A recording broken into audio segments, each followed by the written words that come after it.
Thank you, Mike.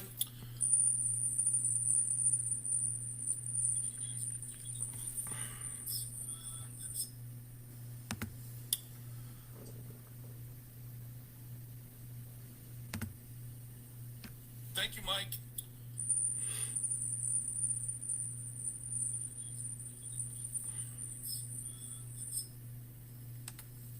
Thank you, Dad.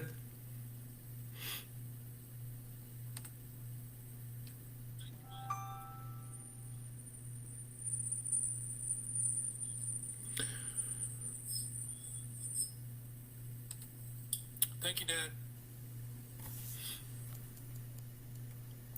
Okay, well, I think that we've given people enough time. We've got some people online. I'm very glad that you guys took the opportunity to come tonight. This is a good opportunity for me to talk to you guys, and it's a good opportunity for people that have not had an opportunity to come out to any of my events and get an autograph book to simply communicate with me now, and I will be able to get you an autograph book. If you're interested in getting a book, please private message me and just let me know, say I'd like a book, and then I will get back in touch with you and I'll get the information from you about how you want me to sign the book, who it's for, and then I will give you the payment information and the delivery information. So if you're interested anytime during the talk tonight, give me a private message, and even if you don't get an opportunity tonight, then you can private message me after. Hey, Woody. Okay, so let's talk about the book. Let's talk about my what originally inspired me to write this particular book. Growing up, I was very fortunate to have two parents that really went out of their way to take us out on vacations to a lot of historical sites. We went to Gettysburg on a number of occasions. We would go to Fort Ligonier, and one of the stops that we made was at Monticello. And I remember as a kid standing in the entryway to the main house and looking around and being absolutely enamored by everything that I saw around me. I was just captivated by Jefferson's ingenuity, his character, his intelligence, and the things that he had accomplished over the course of his life. Now, what's interesting is back then, whenever you would go visit Monticello, and I'm sure it was the same at Montpelier, James Madison's Montpelier, or George Washington's Mount Vernon, that they did not talk a lot about the slavery issue. Basically, usually the person that was giving the tour would avoid that subject altogether. And as you went on the tour, there usually would be a couple signs here or there that would touch on the idea that there were enslaved people at these plantations, but it really wouldn't give you an idea of actually what had happened in regards to their experiences. Now, I'm very happy to say over the last few years that both Monticello, Montpelier, and Mount Vernon have really gone out of their way to reassess the way that they present their locations, and they've really gone out of their way to tell the stories of the enslaved population. So they're trying to right that wrong by making sure that they get some attention whenever you go there on one of those tours. So Jefferson really had an impact on me, and I remember back in about 2010, I had the idea that I wanted to write something about Jefferson, and I thought that the Virginia Statute for Religious Freedom would be a very good subject. Now, the books that I've written in the past with this publisher have intentionally been written about subjects that haven't really been covered before, or at least in the way that I covered them. The first book that I wrote for this publisher was called The Historic Churches of Fredericksburg. And it told the story of the historic churches in the city before, during, and after the Civil War. The second book that I wrote for them was called The Civil War in Spotsylvania County, and it specifically talked about the experiences of the Confederate soldier on and off the battlefield. Both of those books were extremely original in their content, and I think the reason why they got published and were so successful is because they covered information that really hadn't been done in the way that I did it. So when it came time for me to think about writing a third book for this publisher, I thought that Jefferson and the Virginia Statute would be a really good thing. And it's hard sometimes to come up with original ideas. You wonder about how many books have been written about Thomas Jefferson. I have 21 books in my collection, and that isn't even a fourth of the amount of books that have been written. I think, there's got to be over 100 books on Jefferson. So when you attack an individual like that, you have to do it in a way that you come up with something that's original, that hasn't been presented before, and something that you think people will be interested in because it'll be new information. So back in 2010, I came up with the idea and thought that I would want to do that. And I pitched it to the publisher, and it really wasn't a good time for me to begin writing a book. So we weren't very serious about exploring that opportunity. I waited a few years, 13 years, in fact, to be exact. And I decided, you know what? I've waited long enough. It's time for me to write this book. So I got in touch with my publisher's acquisition editor, Kate Jenkins, who I'd worked with in the past. And I said, Kate, I've got an idea for a book on Jefferson. I can tie it to the city of Fredericksburg. It's about the Virginia Statute for Religious Freedom. And I think it's something that would really sell well.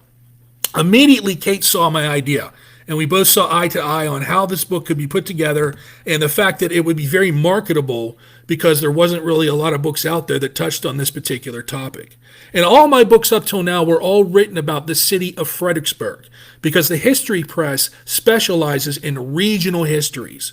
So whether or not I wanted to write something about Jefferson, I had to find a tie to the city of Fredericksburg. And fortunately, the Virginia Statute for Religious Freedom was my in through that door. So it came time for me to get serious about the book. Kate Jenkins gave me the green light and said, this is definitely something we want to publish. We set up about a year and a half for me to have between now and then whenever I had to hand in the draft manuscript. And I decided to get started. So the first thing that I did was I got in touch with the people at Monticello. And I told them what I was interested in writing. And I said, are there any leads that you can give me on information that might help me with this particular subject? And they did. And then I decided I need to get in touch with the people in Fredericksburg because that is a huge part of this story. So I got in touch with the Freelance Star, which is the city's newspaper that's been around for hundreds of years. And they graciously invited me into their archives and allowed me to go digging to find information on this particular subject. And there were other historical repositories here in Fredericksburg that helped me out a lot. The Rappahannock Heritage Society was a wonderful source of information. The Dovetail Resources was a wonderful place to get information. And I felt that I had enough stuff, and I saw all this information in the University of Mary Washington. I can't forget them. They were fantastic. And as I came up with all this information, I said, why hasn't somebody already written about this? Why isn't this something that people have already covered in the story of Jefferson's life and his experiences? I don't know what the answer to that is. But I knew that I had hit a gold mine because I was going to be able to write this and put a book on the shelf with all these other 100 books that hadn't been covered before. So it was a very exciting opportunity for me to be able to do that. And as I began to do research, I found that this story was much bigger than just Thomas Jefferson and Fredericksburg.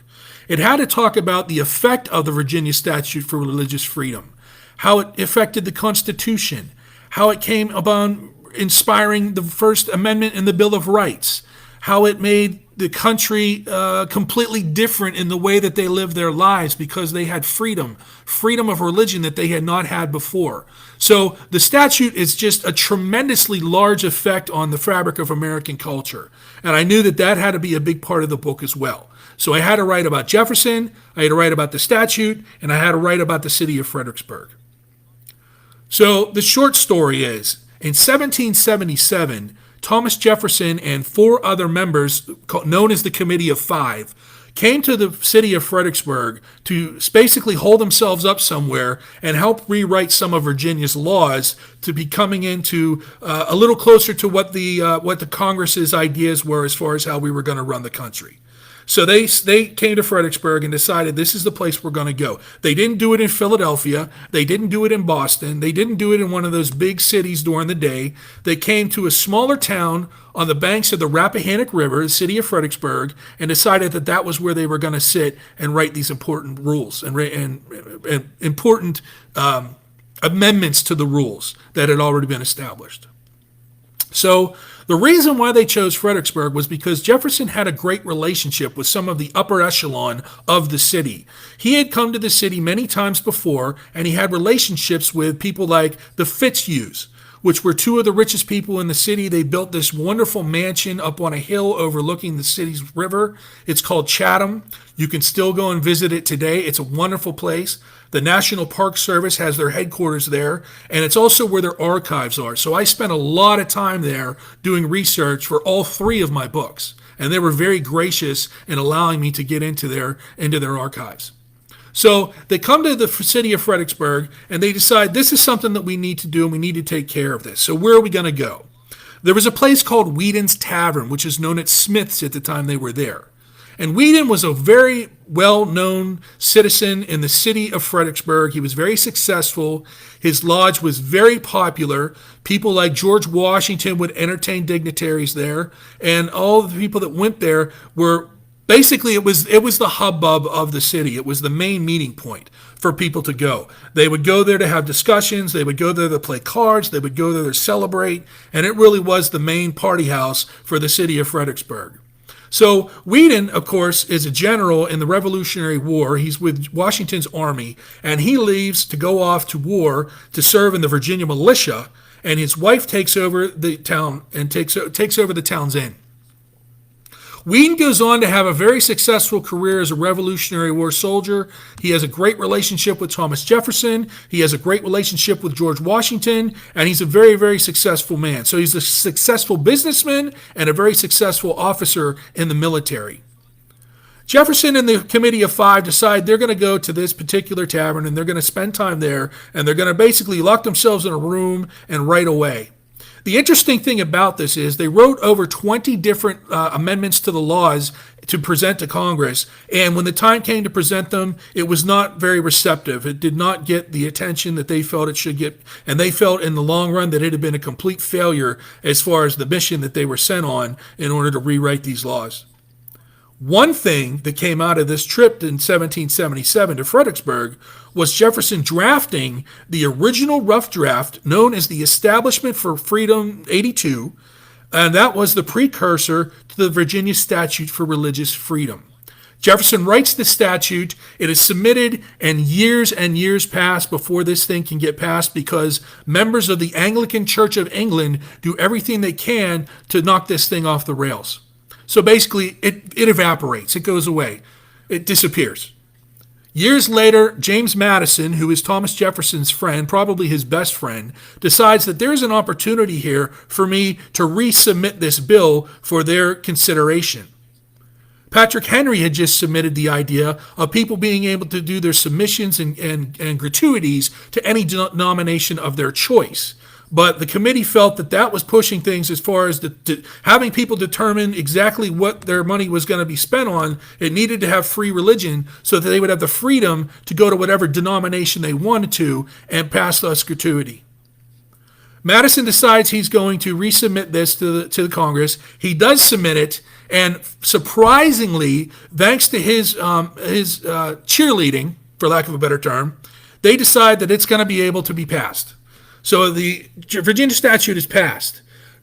Jefferson is not able to witness the fruition of his statute because he is busy in France acting as a diplomat.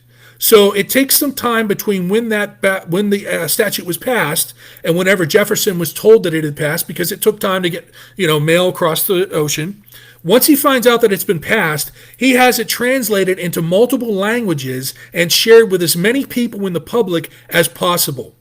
It is received very well in America for obvious reasons, and it is received very well by admirers across the ocean that are very impressed with Jefferson's work and the fact that America now truly had religious freedom, which is something that a lot of those places did not.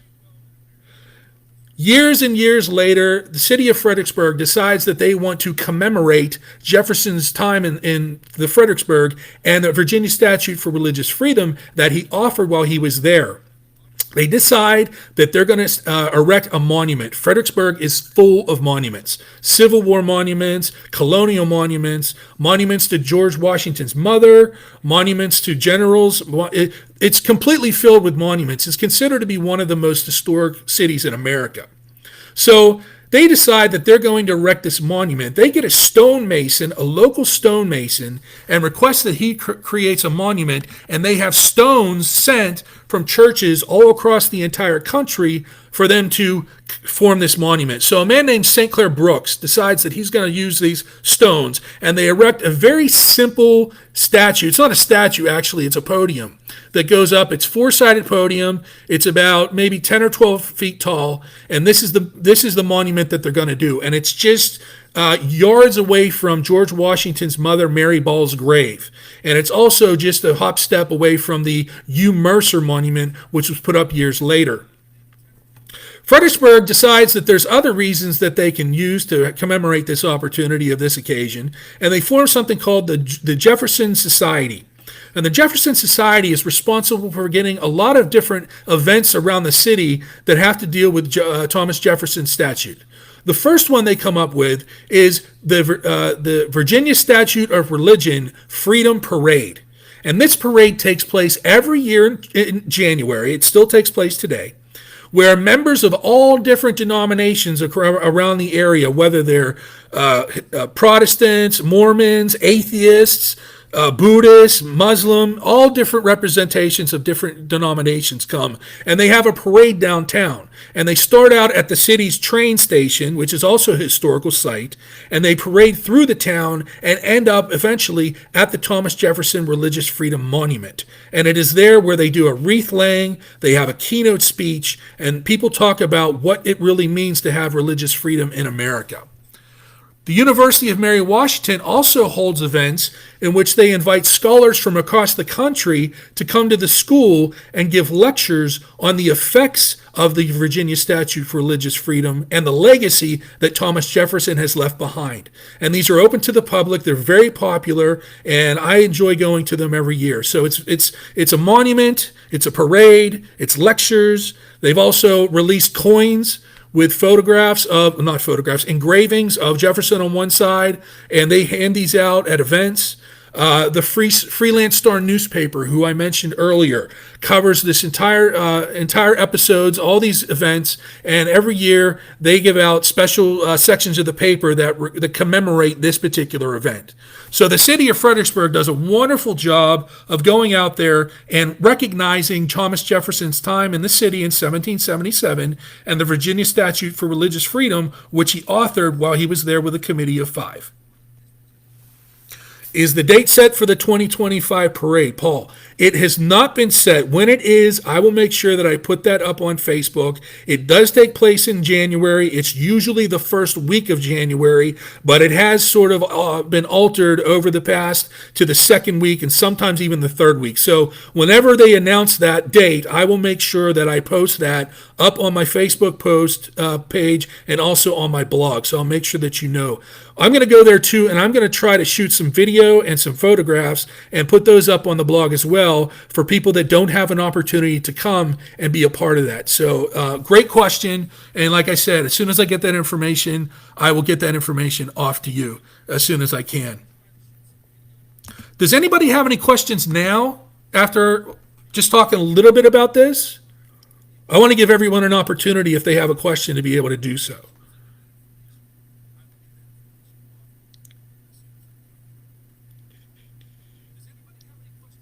Okay, no questions yet. Great. Well, I thought one thing that I would do now after I talked about the origins of the book and a little bit about the story is read you guys a chapter from the book, or at least an excerpt, so that you can see the kind of information that's covered in the book. I'm not going to give a lot out about the statute. I'm going to basically talk about the Thomas Jefferson and Thomas Jefferson's life. And one thing I'm going to leave out is the letters. There are 35 letters included in the book that were written by Thomas Jefferson or to Thomas Jefferson from people in Fredericksburg or people that had something to do with the Virginia Statute for Religious Freedom. And it was very important for me to include those letters in the book because I wanted to give people the opportunity to hear the story from the man himself.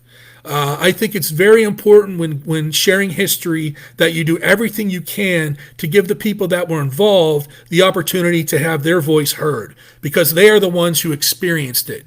As historians, basically what we do is we take a bunch of information, we analyze it, we interpret it, and we basically put together our interpretation of what we think happened based upon those facts.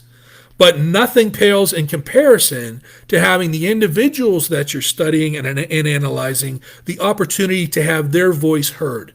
So it was very important for me to have these letters. Where did I get all these letters? It's a good question. There is a website online that is maintained by the National Archives that has a collection of letters from all of the founding fathers. Washington's letters, Adams' letters, Jefferson's letters. It's a fantastic repository. And I've had the opportunity to dig through these archives and through the National Archives and find just a treasure trove of letters that help me to tell this story. So if you get the book, or if you read the book, you'll realize that there's a lot of letters that are weaved through the narrative that I believe accentuate the interpretations that I came up with. So what I'm going to do now while we're here is I'm just going to read a little piece of the book. And I'm going to read about Thomas Jefferson because I think that would be something that would be interesting to read tonight. It says, born in Albemarle County, Virginia in April 1743, Thomas Jefferson's original intention was to study principles at the Law College of William and Mary and become an attorney. During this period, he was also developed an intense interest in both science and philosophy. With apparent literary and diplomatic skills, Jefferson also showed an early aptitude for politics. As a delegate for the Continental Congress, he drafted the Declaration of Independence. In 1776, he earned the Virginia House of Delegates and initiated a comprehensive reform program for the abolition of feudal survivors in land tenure and the separation of church and state. Reform and limited government were mainstays in Jefferson's dogma throughout the years. His list of political positions held is staggering and include member of the Virginia House of Burgesses, county lieutenant, county surveyor, deputy delegate of the Second Continental Congress, member of the Virginia House of Delegates, governor of Virginia, delegate to Congress, commissioner to France, minister to France, secretary of state, and vice president and president of the United States. He was the third American president and the first to be inaugurated in Washington, D.C.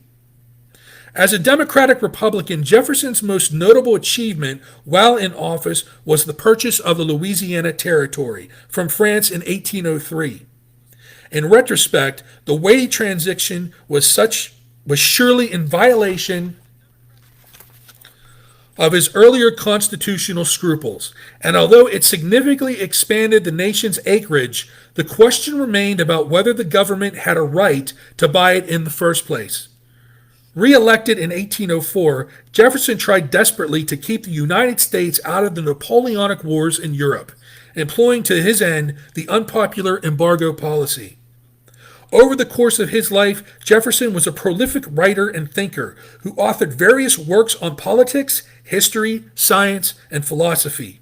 Some of his most prominent written works include A Summary View of the Rights of British America, Declaration of the Causes and Necessity of Taking Up Arms, the Declaration of Independence, the Virginia Statute for Religious Freedom, Notes on the State of Virginia, Manual and Preliminary Practice of the Use of the Senate of the United States, The Life and Morals of Jesus of Nazareth, the Thomas Jefferson Papers.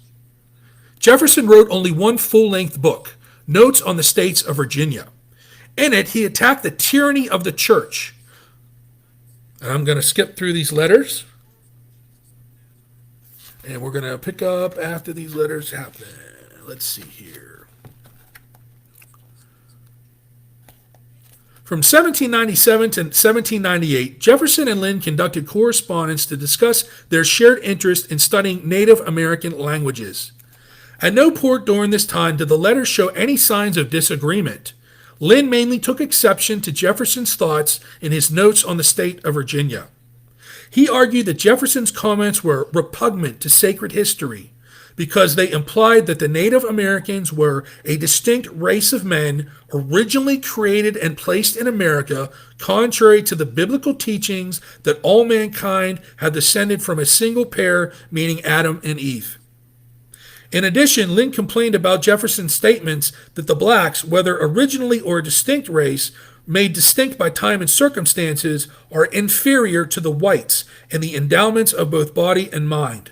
Will not a lover of nature history, then, excuse an effort to keep those in the department of man as distinct as nature has formed them? Lynn was again offended and stated, "Would a man who believes in a divine revelation even hint a suspicion of this kind?" So that clearly showed Jefferson's racist and bias at the particular time.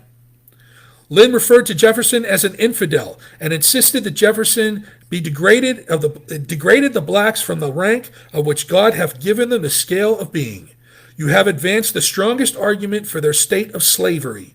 You have insinuated human nature. We exclude you in your present belief from any department among Christians. Jefferson was elected and reinforced his support of freedom in religion in his first inaugural address on March 4th, 1801.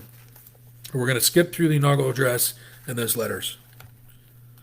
After his retirement in 1809, Jefferson eagerly returned to his beloved estate Monticello, where he developed an interest in education, founded the University of Virginia, and watched its development with great interest. He died at Monticello on July 4th, 1826, which ironically was the 50th anniversary of the signing of the Declaration of Independence. Today, religion remains a hotly debated aspect of Thomas Jefferson's legacy. Some claim that he was simply a deist, while others have accused him of having no faith at all. Jefferson would have been officially categorized as a Reformed Protestant, as he was raised an Episcopalian. However, his tendency for wanting to possess a broader knowledge and understanding of all things led him to be influenced by English deists who believed in the concept of the higher power did indeed exist, but that man's affairs were not under its influence. He also held many beliefs in common with Unitarians of the period, and sometimes wrote that he thought the whole country would eventually become a Unitarian society. Jefferson recorded that the teachings of Jesus contained the outlines of a system of the most sublime morality which has ever fallen from the lips of man. He added, "I am in a sect by myself as far as I know." Although his specific denominational and congregational ties were limited in his adulthood and his ever-evolving theological beliefs, they were distinctly his own. Jefferson was, by his own admission, a progressive Christian, if only in intent. He attended Episcopalian services as president, but his manipulation and rewriting of the Christian Bible certainly speaks to a man who was both curious and conflicted. He once wrote, "I am a Christian in the only sense in which he wished anyone to be." The aspect of Jefferson's personal belief system remains among the most controversial and debated of all. Bible scholars have accused him of being both a genius and an atheist. Only the former is true. So that'll give you just a little idea of the chapter there on Jefferson. I skipped over all the political letters and the inauguration address because I didn't want to take that much time, but I just wanted to share that with you guys and let you know that I don't shy away from Jefferson's practice in racism and slavery. In fact, I talk a little bit about it in the book, where I say that Jefferson has created some extraordinary things, but he also committed some undefendable things. And in the end, it shows that he was human just like us. We have a tendency to put him up on the pedestal, make him some sort of patriotic titan, make him higher than man, and at the end of the day, he was a man as well. So that was also an important part of this story, that I wanted to show Jefferson as a man and not as an idol, because I think we do a great disservice to telling their story whenever we give them that much superficial presentation. Does anybody have any questions?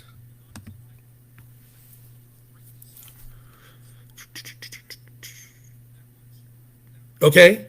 Once again, if you guys, anyone online is interested in getting a book, please send me a private PM. Once I get that information, I will get back in touch with you and we will exchange information, and I'll be able to get you that autographed book as soon as possible. Paul Lawson says this Unitarian greatly appreciates your balanced approach. Thank you, Paul. I really appreciate that. It's interesting. The Unitarians are really just a completely fascinating group of people. I haven't written about them professionally, but I have done some posts on my blog, my former blog, about the Unitarians because they are just absolutely fascinating. So that's great, Paul, that you are practicing in the Unitarian sect. That's fantastic.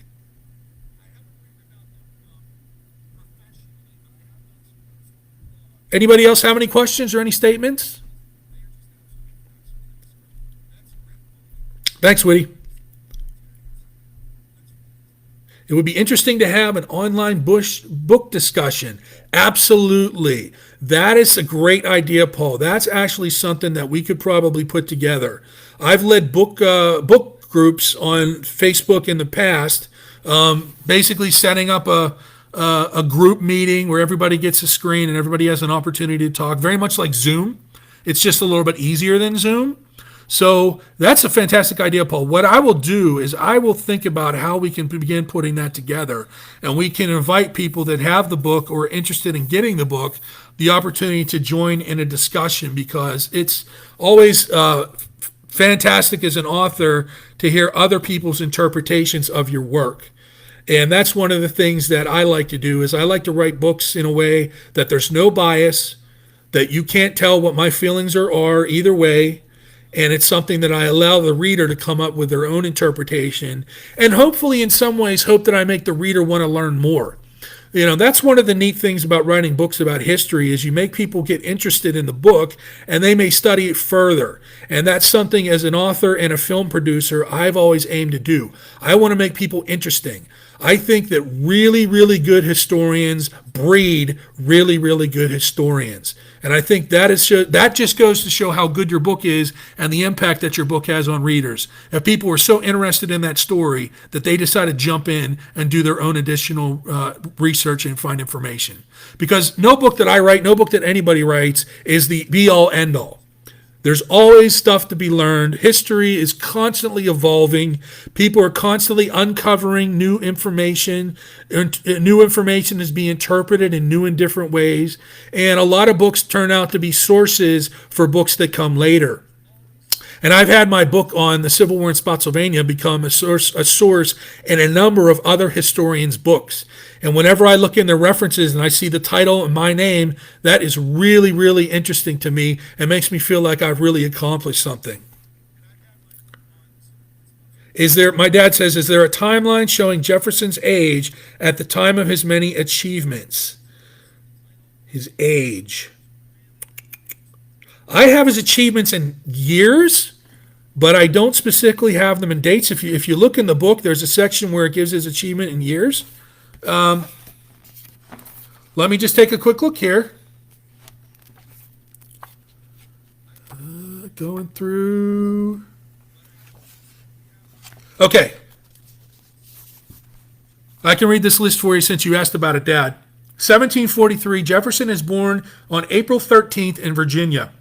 1760, he is enrolled at William and Mary College at Williamsburg at the age of 16. 1762, he graduates from the College of William and Mary. 1768, he is elected to the House of Burgesses. 1772, he marries Martha Wales Skelton, his beloved wife. 1774, he writes A Summary View of the Rights of British America. 1775, he is elected to the Continental Congress. 1776, he writes the Declaration of Independence. 1777, he authors the Virginia Statute for Religious Freedom.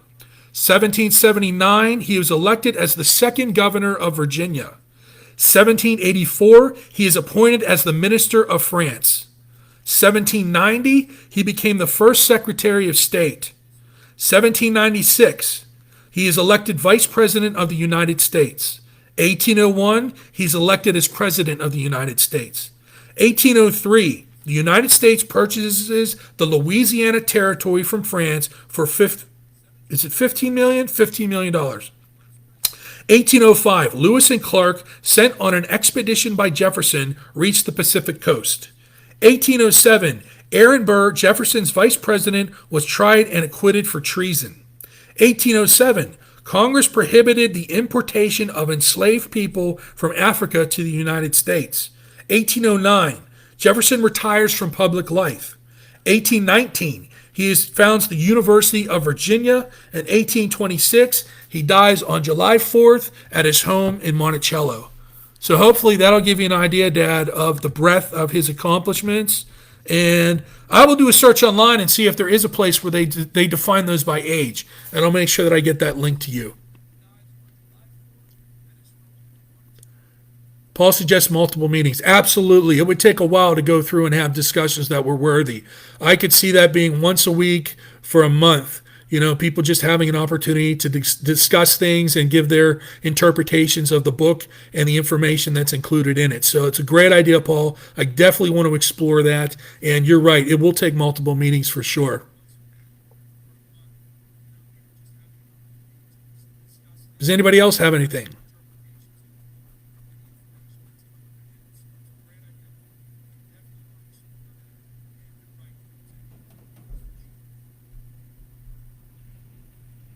Let's see, what else can we talk about? Um, you know, One of the most interesting things as a historian, and really what I find the most joy in, is the aspect of going and doing the research. The writing is just the result of that. The writing is basically the work that has to be done. For me, the most enjoyable part is going to archives, going to universities, going to museums, and spending time digging through books and boxes to find information that probably hadn't seen the light of day in a really long time. So whenever I was researching the Jefferson book, I was very excited to have the opportunity to have as many great sources as I possibly could. And one of the most enjoyable parts of those sources was whenever I went to the Freelance Star newspaper. They were kind enough to pull all of the files of editions that had anything to do with Jefferson, the Virginia Statute of Religious Freedom, and especially the Freedom Day Parade and the Monument, because they covered that pretty much every year that the event took place. And I had this tremendous pile of information on the table in front of me, and I was so thankful that this place had been so gracious in allowing me in. And I spent hours there going through this pile of information, taking notes, making copies, and it gave me such a well breadth of stuff to write. And the whole back part of the book really talks about the city of Fredericksburg, and I wouldn't have been able to write that unless the newspaper had been so kind to open up their archives to me. Another group that was really very helpful was the University of Mary Washington. University of Mary Washington is the largest college here in the area, and it has a very historical background. And they had a great archive that talked about the different lectures that they had of people, Jefferson scholars and people that had attended the school to give these lectures, and also transcripts of a lot of the keynote speeches that had taken place at the Virginia Statute for Religious Freedom Monument. So that was also a great source of information for me. Monticello was wonderful. They sent me copies of information that I had requested on Jefferson. They never charged me a dime. They went out of their way to spend time. In fact, let me add that none of the places that I used as an archive or a source for reference material charged me a dime. There were two that wanted to charge me $1 a page. And as soon as they said $1 a page, I said, I don't think I need your guys' information. I'll find it elsewhere. So that really says a lot, too, about how wonderful the city of Fredericksburg is, that I had all these people that had all this information, and also, the ability to go back in time and pull these things that hadn't seen the light of day in forever, and also been able to provide me with stuff that other people probably wouldn't have put in their book about Jefferson, but because I was approaching it from an original angle, I decided that I was going to include. Woody says, how far are you from Gadsby's Tavern? I believe Gadsby's Tavern is up in Alexandria, I think. Gadsby's. Might be Alexandria. If it is, it's about 45 minutes or 50 minutes away. Alexandria is up near Washington, D.C. It's a very historical site, has a lot of colonial history, has a lot of Civil War history. I walked the streets up there. I've never stopped into any of their locations, but I know that they hold balls up there every year commemorating George Washington. People dress up in period dress. They come to a big dinner. They do a big dance, and it gives people an opportunity to live like those guys lived back in the day, and it's very, very popular. The Gadsby's Tavern may actually be one of the taverns where they hold that event at.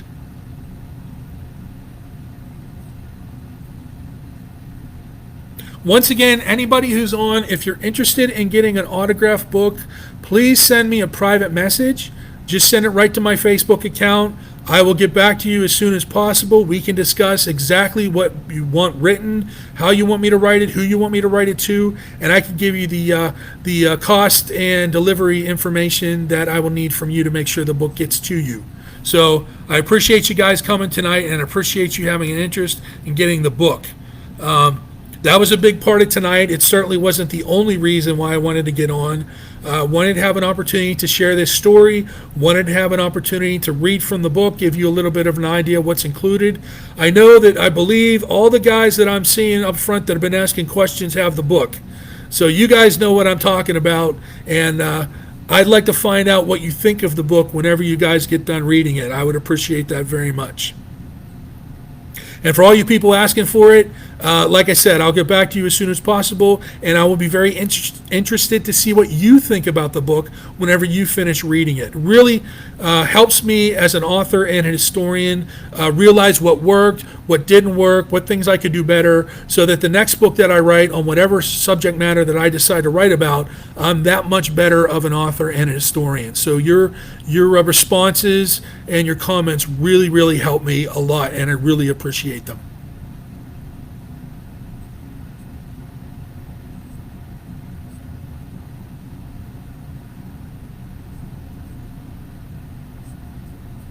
Anybody else have any questions or thoughts, comments?